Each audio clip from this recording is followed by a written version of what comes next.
It has been so long since I drove my car that when I got to the parking garage, I didn't even remember where my car was. Houston life.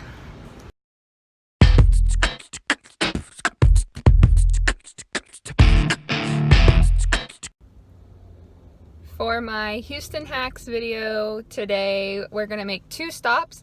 One is the Holocaust Museum of Houston, and second is the Art Car Museum. So the Holocaust Museum does cost $12 to get into. At most, that's general admission. If you're a student, it's cheaper, or a senior, or there's a lot of active military. Things that they don't recommend it for anyone who's under the age of 10. And the Art Car Museum is free. So we're gonna check those out today, so stay tuned. The detail on these cars is so amazing. This museum is too cool. And it's free. They could totally charge admission for this. And they have lots of artwork too. Robert Cook is one of their featured artists.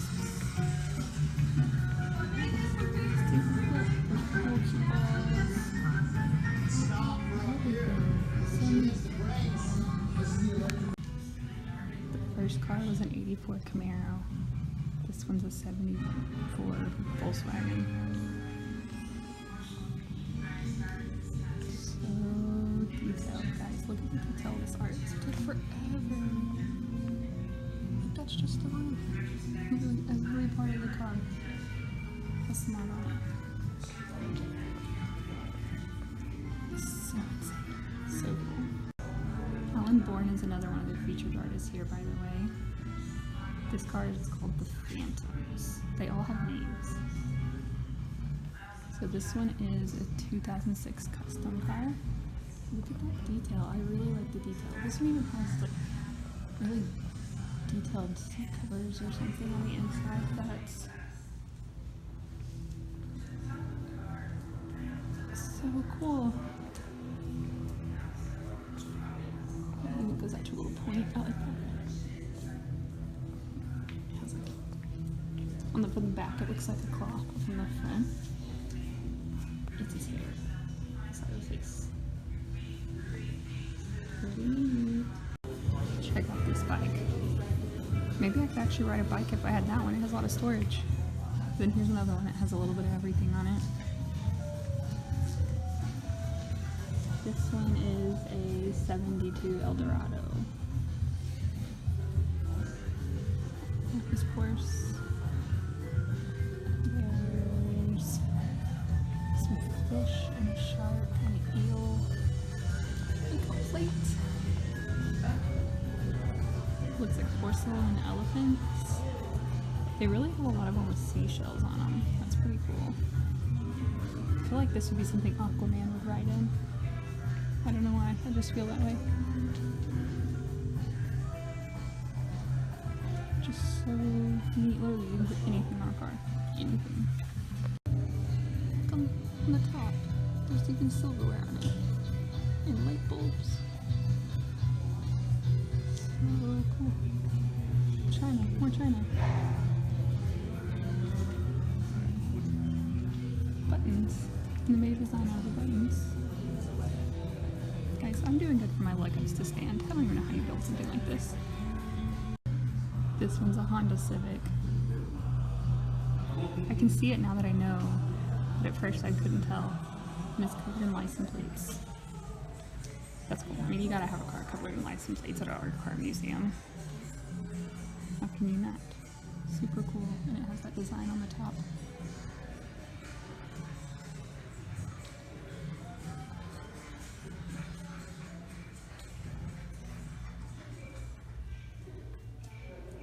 You can even transform a Honda Civic.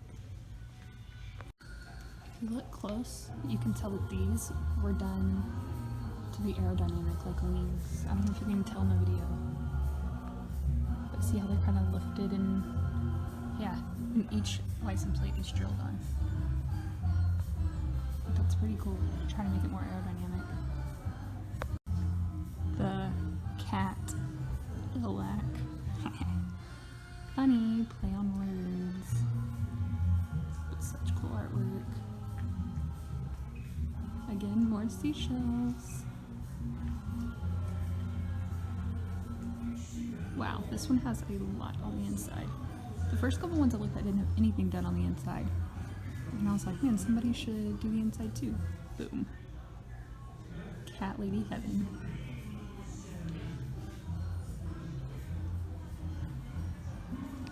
Has lights on top.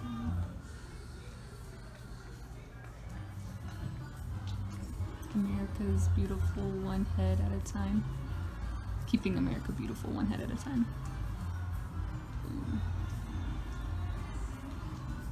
Look at the gas tank. It's the gas tank. Oh my gosh. Catmopolitan magazine down there.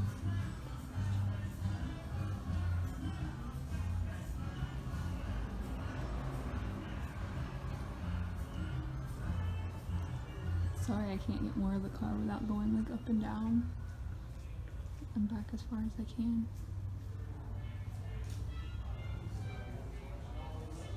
That's cool. I don't know which one's my favorite. What do you guys think? I don't know. I think the back of this one's pretty cool. I mean, come on. I'm gonna go back around. Here's the inside again. Every door is decorated like that. Look, there's even like a big mirror. You can't see it because it's dark. There's a chair and a chase lounge and another chair. It's like carpeted floors, curtains, more curtains. I walked by this one again and noticed it has like a tank. Looks like a fish tank type of thing, or like a fish in a bottle. That's what that is.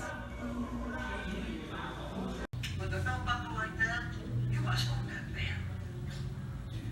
I'm really vain. That's the type of guy I am. I want to look good. When I go, like in Hawaii, my bikini I wear is only this big. And I'll walk right down Kalakaua, which is the main dragon, Waikiki.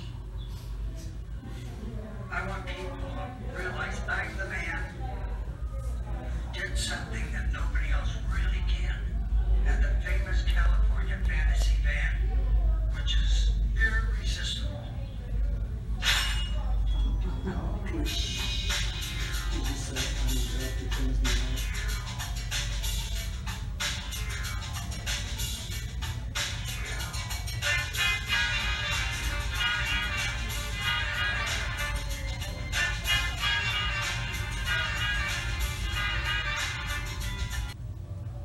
If you look at my car, yes, my personality reflects in its creation.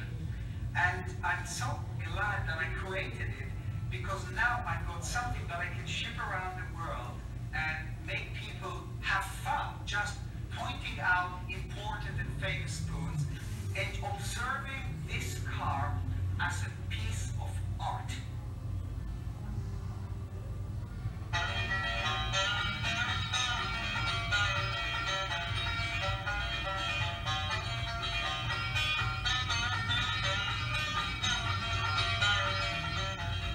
Put on my trousers, my striped trousers, and follow through with my red sock and blue sock, which I always wear. Never leave home without it. It's something I like to do. I always go with red, white, and blue, and this is what makes it interesting. I was inducted in the service in March of '43 and served for 33 months. We made the invasion of France. Fortunately enough, I was able to go back home safe. I always did like the saying of God bless America, and when I was a little boy, I always followed Kate Smith singing on the radio. She made the song popular. I decided to make the saying popular. And I always wear it on my derby. And my dream is to be well known like Kate Smith, known nationwide through whatever it may be, patriotic. I always admire people who spread their patriotism by wearing red, white, and blue sweaters or jackets or hats. It doesn't have to be any certain day of the year to celebrate. Every day should be celebrated with patriotism.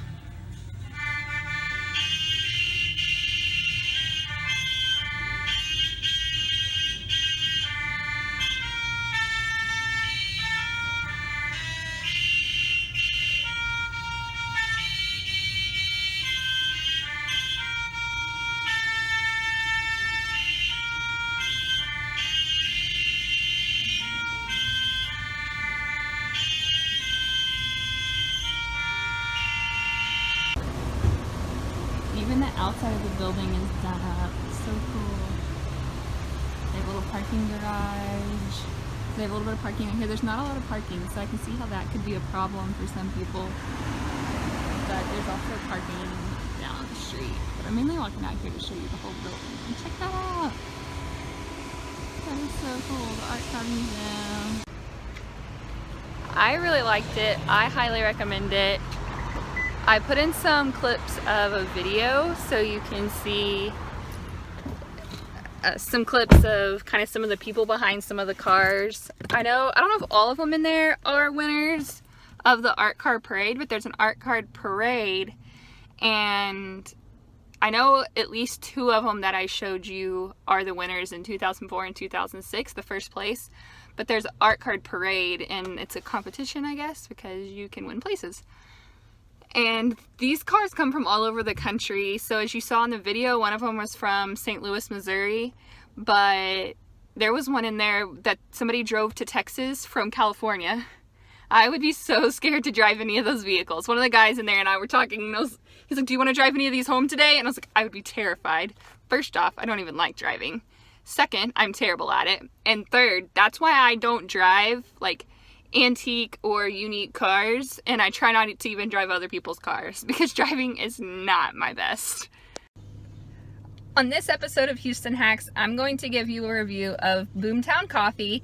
I went to the location on 19th Street, but there's also a location on Main Street. And fun fact, it's locally owned, named after the fact that Houston was one of the first oil boom towns, so Boomtown Coffee. And also we're going to check out the beer can house. So first we're going to go to the beer can house, even though technically I went to the coffee shop first, but I'm already at the beer can house, and so I just really want to show you guys it because I really want to go see it. So stay tuned. The Holocaust Museum I went to today was at the temporary location. Either location, there's no filming. I am not going to try to sneak footage of that because I find that disrespectful in this scenario, but I would recommend waiting until they have the renovations done at the regular museum district location and not go to the temporary location for the Holocaust Museum of Houston, because the temporary location is just one big room, but they have it like in a maze, so you know exactly what order to go through. They have some great information. They have some really cool artifacts, like having a Torah. That's really cool to me. The downside is either way, it's going to be all walking. I understand that. But this one's in a small environment, so when it says walking tour, it's more of just a standing tour. And the guide is great. I definitely recommend taking the tour because the guide was awesome. I feel like I understood and learned so much more by listening to him rather than just reading it. He's so knowledgeable. He even talks about how he knows something for a fact because he's read the book himself, or he's talked to a survivor. He's related to somebody who fought in World War II and was at one of the camps. So that part is really great. And I definitely think his facts are factual and true. The downside is the tour is 2.5 hours and you're basically standing in one spot the entire time. So for a lot of people, this is not an option.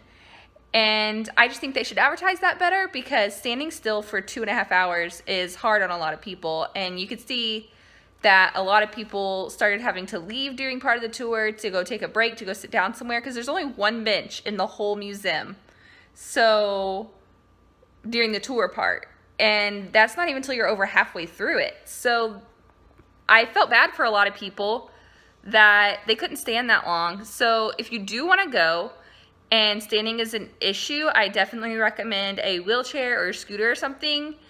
This lady had a scooter that looked like it was her personal scooter that they let her bring in.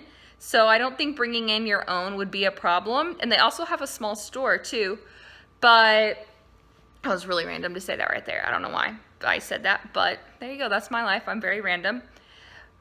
But I don't think it would be a problem bringing your own in. So I would recommend doing that because it is just a long time to be standing. Like I said, it does say walking tour, but it's such a small room that you're pretty much just standing because there's not that much to walk through. I just showed up on a Saturday afternoon and my tour group was about 20 people. And it was no problem hearing the guide. Like I said, he really couldn't improve other than, I would hate to say shortening it because he had such great information, but just recognizing that people are just standing for that long is hard. It says on the site that the average person takes 2 hours to be there, but with the walking tour being 2.5 hours, there's also 2 videos that are 30 minutes each. So that is another hour. So really it's 3.5 hours if you want to see and do everything. And honestly, after the walking tour, I even went back and looked at another few things myself because I just wanted to see them one more time, or I was like, oh, I didn't have time to read that because I wanted to listen to what he was saying at that part. So I would say 3.5 hours, honestly, to see the whole place if you want to be really thorough, maybe even 4. There are no food and drinks, so this is why I didn't stay for the videos, so I can't comment on what the videos were like. A lot of people did go into the theater room to see that, but after 2.5 hours of standing, I needed some sugar. I couldn't, like, without having anything to eat or drink. I did get some water, I have a water fountain, but nothing to eat or drink for that long. I needed some sugar. I needed something. It said no outside food or drink on the website, so I didn't bring anything with me. And I kind of wish I would have, because then I could have stayed for the video possibly. But at that point, I had to go get some food. I asked if they had anywhere you could buy anything, and they said no, but they will have a restaurant at their new location, which I think would just be much better. Just a break would have been nice.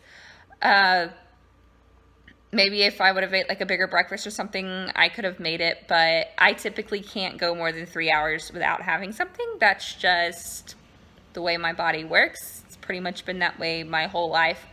I just know my body, and I knew I needed to stop and go get something to eat, or I was going to have some problems. So I did not stay for the videos, but you definitely could if you wanted to.